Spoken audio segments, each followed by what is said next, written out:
Actually, I had always wanted to play a suicidal runaway novice nun that ends up at the Bates Motel and falls in love with Norman. And then Psycho 3 came along. We were on the sound stage and they had built the staircase going up, and I was at a height, I guess a couple stories to get those shots with the nuns coming up. I went over to Anthony and I said, I need something to stop them in their tracks. I said, I know something that'll stop them. How about if I say, there is no God, you know, in that tormented moment there.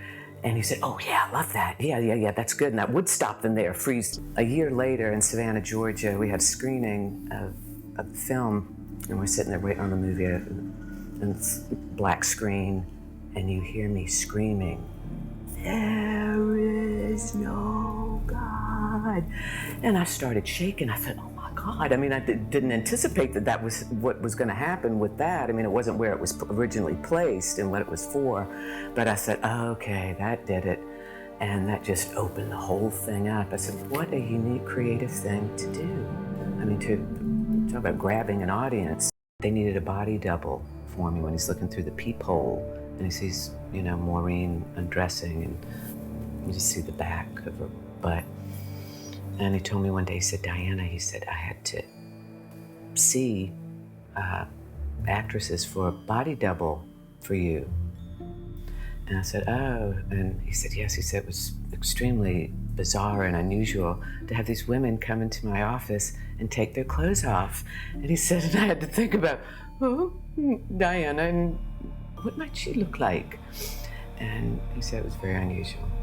He was too cute, you know, just so sweet. I would, you know, my heart, I would just get kind of fluttery when I was around him at times. And I'm going, oh God, Anthony and I have to kiss today. I'm going, oh. And because I felt that about him. I mean, we felt a connection that was just a very wonderful experience being with him. And I'll cherish it always. And like I said, I fluttered in his presence, you know. I see,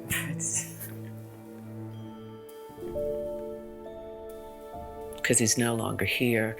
And sometimes we try to do good, and I'm sure he must have thought, you know, oh, this is my legacy, this weird, psychotic, evil person that I played, you know, this that has kept me remembered in my craft out there. But I think, like you said, that he came to terms with that to see that that too was a vehicle.